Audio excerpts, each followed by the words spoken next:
2000년 전 선교의 시대가 시작한 이후로 복음은 전 세계로 흩어졌습니다. 전 세계로 전파가 되었습니다. 그래서 복음이 가는 곳마다 부흥이 있었고 열매가 있었고 또 하나님의 일하심이 있었습니다. 그런데 전 세계에 복음이 전파가 되고 그 복음이 자리를 잡고 그곳에서 부흥이 일어나는 그 과정 중에서도 우리나라에서 일어난 이 놀라운 부흥은 전 세계 유례 없는 부흥이었습니다. 불과 100여 년 전에 세계에서 가장 가난한 나라였던 조선 땅에 복음이 전파가 되었고 이제 100년이 지난 지금 대한민국은 전 세계에서 가장 선교사를 많이 보내는 나라 중에 하나가 되었죠. 그래서 한국에서 기독교는 아주 빠른 시간 안에 성장을 해왔습니다. 급속도로 성장을 해왔습니다. 그 성장의 이유에 기복신앙이 있음을 부인할 수는 없을 것입니다. 소위 예수 믿으면 복 받는다 라는 이야기입니다. 물론 최근에는 이 기복신앙을 강조하는 것이 예전처럼 이렇게 많이 강조를 하지는 않지만 불과 30년 전, 40년 전만 해도 많은 성도들이 예수 믿으면 복 받는다, 예수 믿으면 복 받는다 이 말로 전도가 되어 왔고 실제로 또 교회를 다니면서 또 많은 복을 받기도 했었죠. 예수 믿으면 정말로 복을 받을까요, 여러분? 정말로 복을 받습니다. 그런데 이 복이 무엇이냐에 대해서 사실 가치관의 차이가 좀 있는 것 같습니다. 오늘 우리가 말씀에 보면은 이 복을 이야기를 하고 있습니다. 근데 그 복에 대해서 뭐라고 이야기를 하고 있냐면은 하늘에 속한 모든 신령한 복이라고 이야기를 하고 있어요. 오늘 본문에서는. 그리고 4절 이후부터 이 복이 어떤 것인지에 관하여 이야기를 하고 있습니다. 이 복을 주시는 시기와 목적에 대해서 4절 말씀에는 이렇게 기록을 하고 있습니다. 곧 창세 전에 그리스도 안에서 우리를 택하사 우리로 사랑 안에서 그 앞에 거룩하고 흠이 없게 하시려고 라고 이야기를 하면서 이 하늘에 속한 모든 신령한 복을 주시기로 하나님께서 결심하신 그 시기에 관해서 이렇게 이야기를 해요. 창세 전에 라고 이야기를 하고 있습니다. 창세 전에. 하나님께서 인간을 만드실 때 이미 하나님께서는 인간을 사랑하시기로 작정을 하셨습니다. 그렇기 때문에 인간이 죄를 범했을 때 하나님은 인간을 죽이지 않고 용서하셨어요. 아담이 죄를 범했을 때 우리가 알고 있는 것처럼 아담은 반드시 죽어야만 했습니다. 인간은 하나님의 진노를 감당할 수가 없습니다. 반드시 죽어야만 했습니다. 그런 하나님께서는 아담을 살리시기 위해서 인간을 살리시고 택하시고 구원하신 것입니다. 사람은 특별한 존재입니다. 그 수많은 피조물 중에서도 사람은 특별한 존재예요. 하나님께서 창조하신 그 모든 것 하나하나가 다 의미가 있고 다 소중하겠지만 그 중에서도 사람은 아주 특별한 의미를 가지고 있습니다. 그 의미가 무엇입니까? 그 의미는 사람은 하나님을 닮은 존재로서 창조되었다라는 거예요. 하나님의 형상을 닮은 특별한 존재이다라는 것입니다. 이미 처음부터 하나님은 우리를, 인간을 사랑하시는 존재로 만들었습니다. 이 사랑의 이유는 인간이 어떤 선한 일을 해서 또 어떤 이쁜 짓을 해서가 아니에요. 하나님께서 인간을 사랑하시기로 작정하신 것에는 그 이유가 없습니다. 단 한 가지 이유는 하나님을 닮았기 때문이에요. 그래서 하나님은 자신의 형상대로 인간을 만드실 때 이미 인간을 특별하게 생각하셨고 인간을 사랑하시기로 작정을 하셨던 것 같아요. 마치 부모님이 자기를 닮은 아이를 볼 때 기뻐하고 그 아이에 대해서 이유 없는 사랑을 주는 것과 같이 하나님께서는 인간을 그렇게 창조하셨다라는 것입니다. 그리고 하나님께서 복을 주시는 목적에 관해서는 이렇게 이야기를 해요. 사랑 안에서 그 앞에 거룩하고 흠이 없게 하시려고 라고 이야기를 하고 있습니다. 왜 하나님께서는 우리를 거룩하고 흠이 없게 하려는 것일까요? 그렇다면 하나님께서 인간을 자기의 형상대로 창조하셨을 때 하나님께서 이미 사랑하시기로 작정을 하셨는데 그런데 그 인간을 거룩하고 흠이 없게 하시려고 한 복을 주셨다라고 성경은 이야기를 하고 있거든요. 왜 하나님께서 그렇게 인간을 거룩하고 흠이 없는 존재가 되기를 원하셨느냐? 구약에 보면은요, 구약 레위기에 보면은 1년에 한 번 대제사장이 이스라엘 백성들의 죄를 가지고 지성소로 들어가는 장면이 나옵니다. 이게 구약 레위기 16장에 나오는데요. 근데 이 지성소로 들어가기 전에 대제사장이 먼저 하는 행동이 있습니다. 처음에 그 백성들의 모든 죄값을 짊어지고 그 제물의 피를 가지고 하나님께 바치기 위해서 지성소로 들어가기 전에 그 전에 하는 행동이 있습니다. 뭐냐 하면은 지성소에 들어가서 연기로 가득한 향을 피우는 거예요. 향을 피우고 그리고 옆걸음으로 지성소 제단 위에 그 향을 올려놓는 것입니다. 왜 그래야만 했을까요? 왜 향을 피워야만 했을까요? 왜냐하면 하나님의 얼굴을 직접 대면하면 죽게 되어 있기 때문이었어요.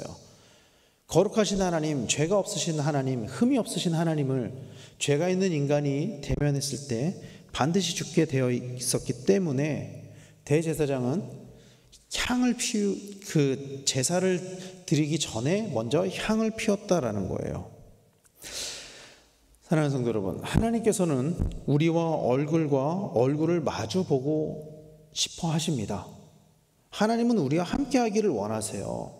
하나님은 우리와 아주 가까운 자리에서 마주 보기를 원하세요.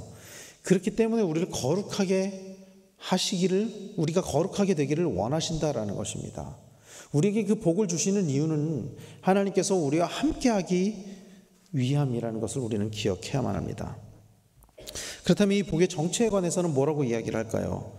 5절 말씀에서는 이렇게 이야기를 해요. 그 기쁘신 뜻대로 우리를 예정하사 예수 그리스도로 말미암아 자기의 아들들이 되게 하셨으니, 또 7절 말씀에 우리는 그리스도 안에서 그의 은혜의 풍성함을 따라 그의 피로 말미암아 속량 곧 죄사함을 받았느니라 라고 이야기를 하고 있습니다. 이 복의 결과에 대해서 오늘 사도 바울은 이렇게 이야기를 하는 거예요. 자기의 아들들이 되게 하는 것, 그 자체가 복이라는 거예요. 아들은 아버지를 닮게 되어 있죠. 하나님의 아들은 하나님을 닮게 되어 있습니다. 하나님은 우리가 하나님을 닮기를 원하세요. 처음에도 그렇게 창조를 하셨고 지금도 우리가 여전히 하나님을 닮기를 원하신다라는 것입니다. 그리고 이 아들은 항상 하나님을 볼 수 있어요. 어떤 죄를 범했을지라도 아버지를 볼 수 있습니다. 누가복음에 보면은요, 잃어버린 아들의 비유가 나오잖아요. 우리가 탕자의 비유라고 하는 그 비유가 나오잖아요. 거기에 보면은 그 아들이 재산을 탕진하고 마지막으로 찾아간 곳이 아버지였어요. 사실 당시의 문화로 보면은 그 아들은 굉장한 불효자입니다. 아버지가 살아있음에도 불구하고 유산을 요구를 했었죠. 마치 죽은 사람 취급을 한 거예요. 유산을 요구했고, 그리고 그 유산을 가지고 먼 나라로 떠났었죠. 그리고 그 모든 것을 다 잃었을 때 마지막으로 찾아간 곳, 그곳이 아버지였다라는 거예요. 언제든지 아버지와 함께 있을 수 있는 것이 바로 아들의 권한입니다. 그리고 그 아들이 되게 하기 위해서, 우리로 언제든지 하나님과 함께 있게 하기 위해서 하나님께서 우리에게 주신 복이 무엇이냐면 예수님의 피로 죄사함을 받는 것이라고 오늘 말씀은 이야기를 하고 있는 것입니다. 사랑하는 성도 여러분, 복이라는 것은 세상에서 이야기하는 부자가 된다거나 뭐 좋은 대학에 간다거나 좋은 직장에 간다거나 하는 것도 복입니다. 그것도 물론 하나님이 주시는 복이죠. 그런데 근본적으로 우리가 구해야 할 복은 그것이 아니라 하나님의 아들이 되는 것, 상속자가 되는 것, 하나님을 닮은 존재가 되는 것, 이것이 하나님께서 우리에게 정말로 주시기를 원하는 복이라는 것을 우리는 기억해야만 해요. 구약에서는 시편에서 복 있는 사람에 관해서 이렇게 이야기를 하잖아요. 우리가 너무나도 잘 알고 있는 것처럼 시편 1편 1절에서 3절까지 복 있는 사람은 악인들의 꾀를 따르지 아니하며 죄인들의 길에 서지 아니하며 오만한 자들의 자리에 앉지 아니하고 오직 여호와의 율법을 즐거워하여 그의 율법을 주야로 묵상하는도다. 그는 시냇가에 심은 나무가 철을 따라 열매를 맺으며 그 잎사귀가 마르지 아니함 같으니 그가 하는 모든 일이 다 형통하리로다 라고 이야기를 하고 있습니다. 복 있는 사람은 모든 일이 다 형통하게 된다라고 기록을 하고 있어요, 시편에서. 그런데 그 형통은 그냥 오는 것이 아니라 그 형통은 악인들의 꾀를 따르지 아니하고 죄인들의 길에 서지 아니하고 오만한 자들의 자리에 앉지 않고 오직 여호와의 율법을 즐거워하며 그의 율법을 주야로 묵상하는 자이기 때문에 오는 복이다 라는 것을 우리는 기억해야만 합니다. 그리고 이것이 복 있는 사람의 정체성이에요. 복 있는 사람은 이런 사람입니다. 복 있는 사람은 결과적으로 그 사람에게 엄청나게 많은 물질의 축복을 받았다거나 아니면 자식의 축복을 받았다거나 아니면 명예의 축복을 받았다거나 이런 결과로 인해서 복이 주어지는 것이 아니고 이 시편에 기록된 그 과정을 통해서 복 있는 사람으로서의 정체성을 가지게 된다라는 것입니다. 사랑하는 성도 여러분, 우리는 모두 예수 믿고 복 받기를 원해요. 저도 복을 받고 싶습니다. 복을 받기를 원합니다. 복을 받기를 원한다면은 복을 받은 사람으로서의 정체성을 회복하시기를 축복합니다. 마지막으로 하나님이 복을 주시는 목적에 관해서 6절 말씀에서 이렇게 이야기를 해요. 이는 그가 사랑하시는 자 안에서 우리에게 거저 주시는 바 그의 은혜의 영광을 찬송하게 하려는 것이라 라고 이야기를 하고 있습니다. 그의 은혜의 영광을 찬송하게 하려는 것이라고 이야기를 합니다. 여기서 이야기하는 찬송은 우리가 이야기하는 찬송이라기보다는 하나님이 하신 일을 높이는 것, 하나님이 하신 일을 높이는 삶을 살아가는 것으로 받아들여야 할 것 같습니다. 그래서 복 있는 사람은 어떤 사람이냐 하면 결과적으로 우리에게 주어지는 것이 복이 아니라 그 과정 가운데서 우리가 구약에서 이야기한 그 복 있는 사람의 정체성을 가지고 하나님의 이름을 높이면서 살아가는 것, 하나님이 하신 일을 우리의 삶 가운데 드러내면서 살아가는 것, 이것이 복 있는 자의 삶이라는 것을 기억하시기를 바랍니다. 사랑하는 성도 여러분, 우리는 복이 있는 자의 삶을 살아가고 있습니까? 과거 믿음의 선배들은 복을 받기 위해 예수를 믿었어요. 사실 환경이 많은 역할을 했죠. 세계에서 가장 가난한 나라, 전쟁을 경험한 나라에서 복을 받기를 원하는 것은 너무나도 당연한 일이었었어요. 너무나도 힘들고 어려웠던 시절이 있었기 때문에.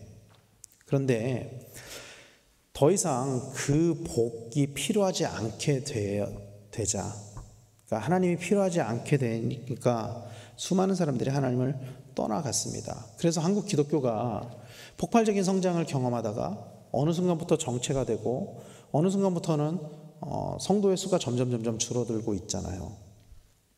더 이상 하나님이 필요하지 않다라는 거죠. 더 이상 하나님께 구하지 않는다라는 거죠. 하나님께 구하지 않아도 나는 충분히 복을 받을 만큼 받았다라고 생각을 하는 거죠. 사랑하는 성도 여러분, 하나님이 주시는 복은 이 땅에서 끝나는 것이 아닌 줄로 믿으시기를 축원합니다.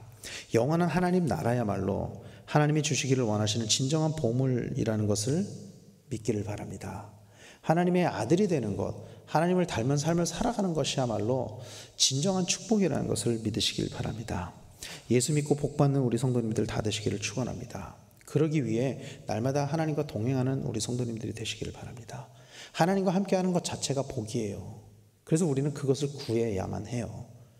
하나님의 얼굴을 바라보고 하나님과 동행하고 하나님의 아들로서의 삶을 살아가는 것, 그것 자체가 하나님께서 예비하신 하늘에서 주시는 그 신령한 복이라는 것을 믿기를 바랍니다.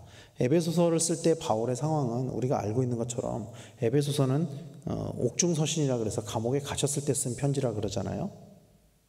그리고 당시에 초대교회 성도들도 예수를 믿는 것이 결코 쉽지는 않았어요. 그러나 바울은 그들에게 하늘의 신령한 복이 있다, 하늘의 신령한 복을 하나님께서 우리에게 주신다라고 이야기를 하고 있습니다. 사랑하는 성도 여러분, 진정으로 우리가 소망해야 할 그 하늘의 신령한 복을 소망하는 우리 성도님들이 다 되시기를 축원합니다.